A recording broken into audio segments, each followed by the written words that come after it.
5월 19일 목요일 하나님께서 주시는 말씀은 고린도전서 9장 13절부터 18절까지입니다. 봉독을 합니다. 성전의 일을 하는 이들은 성전에서 나는 것을 먹으며 제단에서 섬기는 이들은 제단과 함께 나누는 것을 너희가 알지 못하느냐. 이와 같이 주께서도 복음 전하는 자들이 복음으로 말미암아 살리라 명하셨느니라.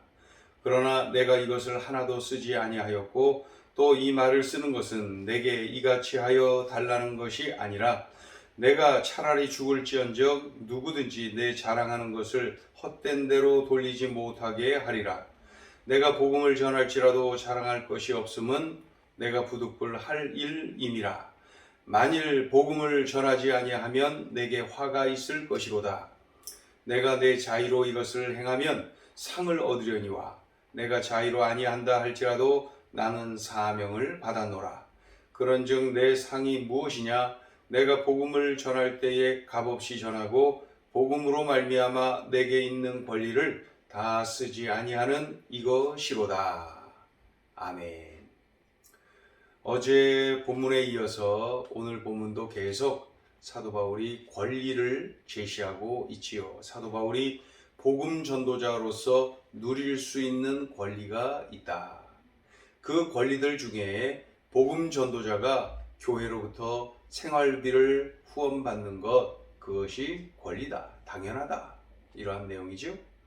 구약 시대에 그러했던 것처럼 영적인 일에 헌신한 제사장들, 레위인들은 생활비를 공급받았던 것처럼 복음 전파를 하고 있는 사도 바울 역시 교회로부터 생활비를 이렇게 후원받는 것, 그것이 당연하다, 권리다.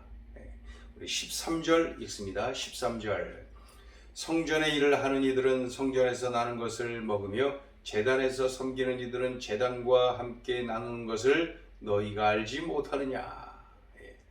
이 레위인은 이스라엘 각 지파가 바친 11조로 생활을 했어요. 또 제사장들은 제단에 바쳐진 제물로 생활을 했습니다. 민수기 18장에 기록이 되어 있죠.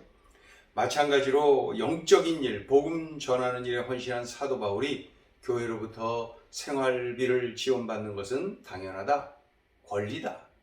그러나 나는 행여 그것이 장애가 되어서 복음 전도에 방해가 될까봐 받지 않겠다. 이러한 내용입니다.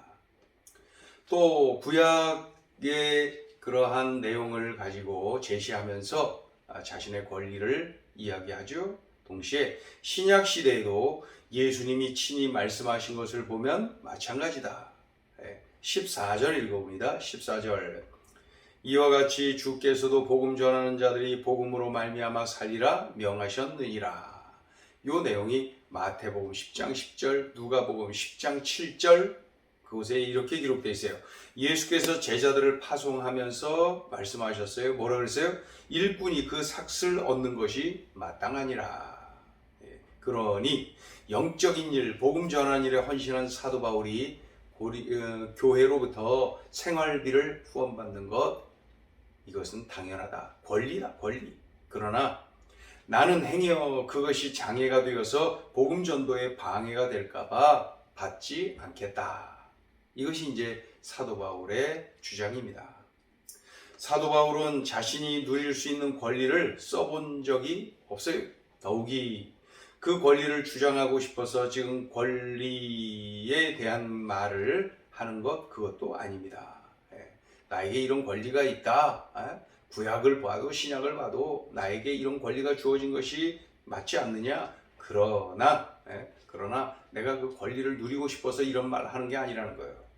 내가 생활비를 받지 않고 일한다는 이 자랑거리, 긍지를 빼앗기지 않겠다. 이러한 주장입니다. 자, 15절 읽어보죠. 그러나 내가 이것을 하나도 쓰지 아니하였고 또 이 말을 쓰는 것은 내게 이같이 하여 달라는 것이 아니라 내가 차라리 죽을지언정 누구든지 내 자랑하는 것을 헛된 대로 돌리지 못하게 하리라. 무슨 뜻입니까? 다른 사도들은 생활비를 받으며 사역을 하는데 나는 이런저런 이유로 받지 않고 사역을 하는 것이 좋다고 생각해서 그렇게 하고 있다. 예. 복음을 효율적으로 전하기 위해서 받지 않는 것이다. 내가 복음을 효율적으로 전하기 위해서 이러한 결단을 내린 이것을 나는 스스로 자랑스럽게 여기고 기쁘게 여기고 참 좋게 여긴다. 예, 감사하다. 그런 내용이죠. 예. 이어서 사도 바울은 이렇게도 고백합니다. 내가 복음을 전한다 해서 나에게 자랑거리가 될 수 없다. 내가 당연히 할 일이다. 만약 내가 복음을 전하지 아니하면 내게 화가 있을 것이다. 그렇게 인식하고 있다는 거예요. 자, 16절 읽어보죠. 내가 복음을 전할지라도 자랑할 것이 없음은 내가 부득불할 일임이라. 만일 복음을 전하지 아니하면 내게 화가 있을 것이로다. 사도 바울은 자신이 주님께 사로잡혔다고 믿고 있습니다. 주의 명령을 거부하고 도망치면 화가 미칠 것이라고 믿고 있습니다. 사도 바울에게 복음 전도는 거부할 수 없는 일입니다. 강력한 사명의식을 가진 위대한 사도 바울의 모습을 이 본문 속에서 볼 수가 있는 거죠. 만일 내가 이 일을 내 자유로 자진해서 하고 있다면 삭슬 받아야 마땅하다. 상을 받는 것이 당연하다. 그러나 이 일은 내 자유로 내가 자진해서 하는 것이 아니라 하나님께서 내게 맡기신 것이다. 그래서 내가 하고 있기 때문에 나는 상을 받을 수가 없다. 나는 보수를 받을 수 없다. 난 삭슬 받을 수가 없다. 그런 내용이죠. 하나님께서 나에게 맡기셨고 나는 그냥 맡기신 것을 감당할 뿐이지 내가 좋아서 내가 자진해서 하고 있는 것이 아니다. 하나님께서 맡겨주신 것이다. 이 사명을 주셨다 이거죠. 그래서 그 사명을 받았기 때문에 내가 이거 하는 거지 사명 없이 내가 좋아서 내가 자진해서 하는 게 아니다. 자, 17절 읽어봅니다. 내가 내 자의로 이것을 행하면 상을 얻으려니와 내가 자의로 아니한다 할지라도 나는 사명을 받았노라. 지금 사도 바울은 자진해서 전도의 사명을 감당한다면 삭슬 받아 마땅하고 상을 받아 마땅하다. 보수를 받는 것이 당연하다. 그러나 나는 하나님께서 맡기셨기 때문에 의무적으로 사명을 감당하고 있기 때문에 나는 자랑도 못하고 상을 받을 수도 없다. 이렇게 말하고 있는 거예요.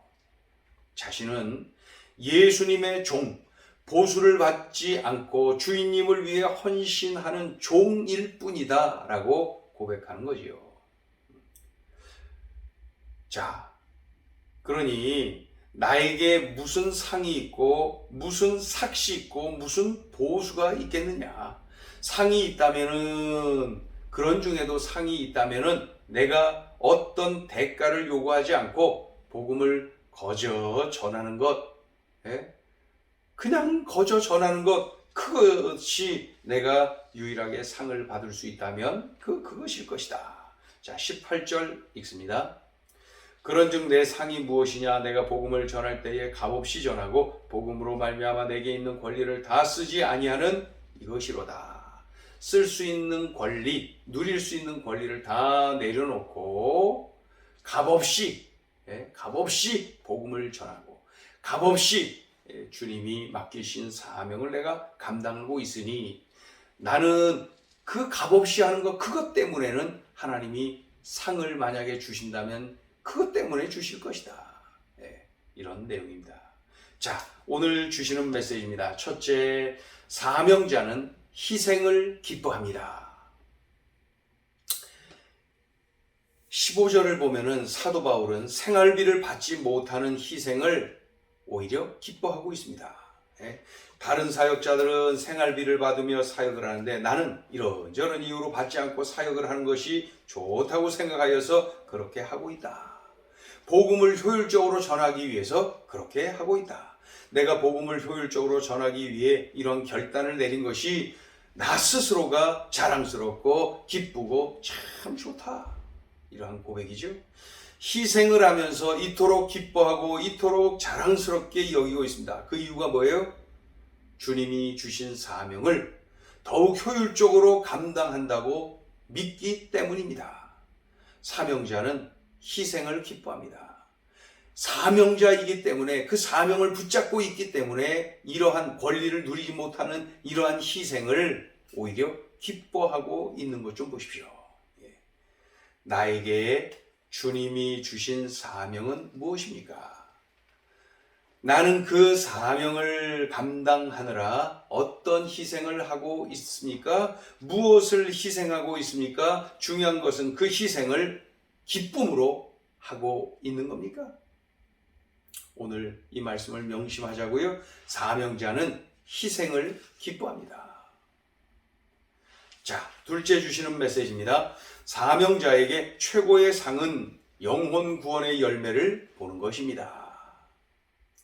사도 바울은 권리를 다 내려놓았어요. 먹고 마실 수 있는 권리, 아내를 데리고 다닐 수 있는 권리, 일하지 않고 오직 복음 사역에만 집중할 수 있는 권리, 생활비를 받을 수 있는 권리, 이런 권리들이 사도 바울에게 있었어요. 그럼에도 불구하고 그는 그 권리를 누리지를 않고 있습니다. 예? 왜 그럴까요? 왜 그럴까요? 예. 복음을 듣고 자신을 통하여서 복음을 듣고 예수님을 영접하여서 구원받는 성도가 늘어나고 있는 것 그 자체로 기뻐하고 좋아하고 행복해하고 있는 거예요. 이런 권리를 내려놨음에도 불구하고 이렇게 기뻐하고 행복해하고 좋아하는 이유는 자신이 전하는 복음을 듣고 예수님을 영접하고 구원받은 성도가 늘어나고 있는 것, 그것 때문이라는 거예요. 즉 영혼 구원의 열매를 보는 것, 이것이야말로 그 어떤 것과 바꿀 수 없는 최고의 상이다. 한번 나 자신에게 질문해 보세요. 나는 주님이 나에게 주신 그 사명, 우리 모두에게 주신 사명인 전도, 그 사명을 붙잡고 있는가? 영혼 구원의 열매를 보는 것이야말로 그 어떤 것과 바꿀 수 없는 최고의 상인데 나는 그 상을 받을 수 있는가? 오늘 명심해야 되겠습니다. 사명자에게 최고의 상은 영혼 구원의 열매를 보는 것이다. 기도하겠습니다. 하나님 아버지, 들려주신 말씀이 참 귀하고 귀합니다. 오늘 이 말씀을 내 삶에 적용하고 나의 사역의 현장에 적용하고 그리하여 이 말씀을 살아내고 그로 인하여서 주님 앞에 풍성한 삶을 살게 하여 주시옵소서. 무엇을 위하여 또 어떻게 살아야 되는지를 깨닫게 하셨사오니 하나님 들려주신 말씀을 살아내게 하여 주시옵소서. 예수님의 이름으로 기도 올리옵나이다. 아멘.